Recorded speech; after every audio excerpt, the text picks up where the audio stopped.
He arrived home later than he planned. Not late in the dramatic sense, just late enough that the house had already settled into its quieter version of itself. The kind of quiet that doesn't announce anything. It simply waits. The front door closed behind him with a soft sound. Not a slam, not a sigh, just a click, as if the house had gently acknowledged his return. He stood there for a moment longer than necessary, shoes still on, keys still in his hand. Not because he was tired, because he was transitioning. All day, he had been someone specific. The man who decides. The man who absorbs tension. The man who listens carefully, speaks carefully, and carries consequences quietly. Now, standing in the dim hallway, that version of him had nowhere left to stand. He loosened his tie, slowly, not because it was tight, but because removing it felt like permission. The living room light was low. A lamp in the corner cast a soft circle onto the wall, the way it always did. Familiar, reliable.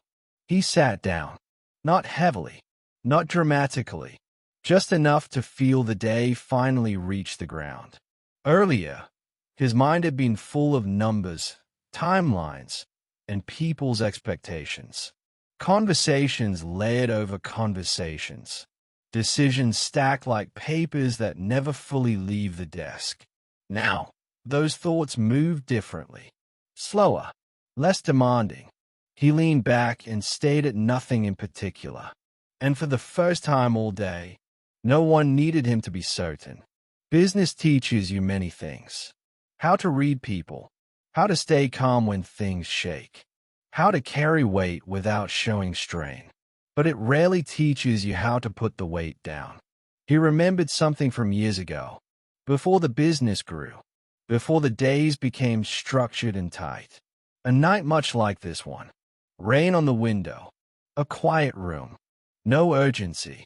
Back then, he believed success would feel louder, sharper, more obvious. Instead, here it was. Soft, almost invisible. He walked to the window. Outside, the city moved without asking him anything. Cars passed. Lights changed. Somewhere, someone laughed. Life continued, perfectly capable without his supervision. And strangely, that felt comforting. In the bedroom, the bed waited the way beds always do. Patient, unimpressed by titles or stress.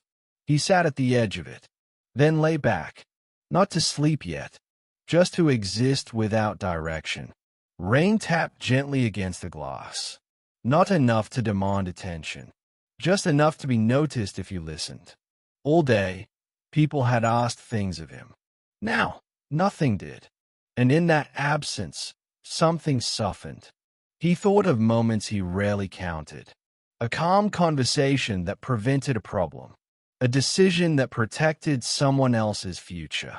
A quiet yes that kept things moving. No applause followed those moments.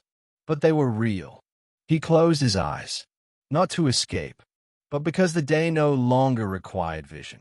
Tomorrow would arrive on its own, with emails, with questions, with responsibilities dressed as urgency.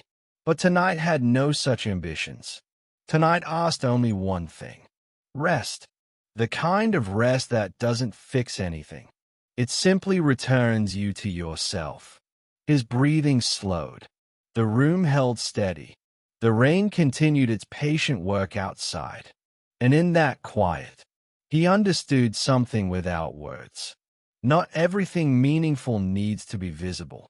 Not every successful day feels victorious. Not every strong man feels strong at night. Sometimes, success looks like this. Coming home, turning the lights low, and letting the world continue without you for a few hours. He slept, not because he was done, but because he was human.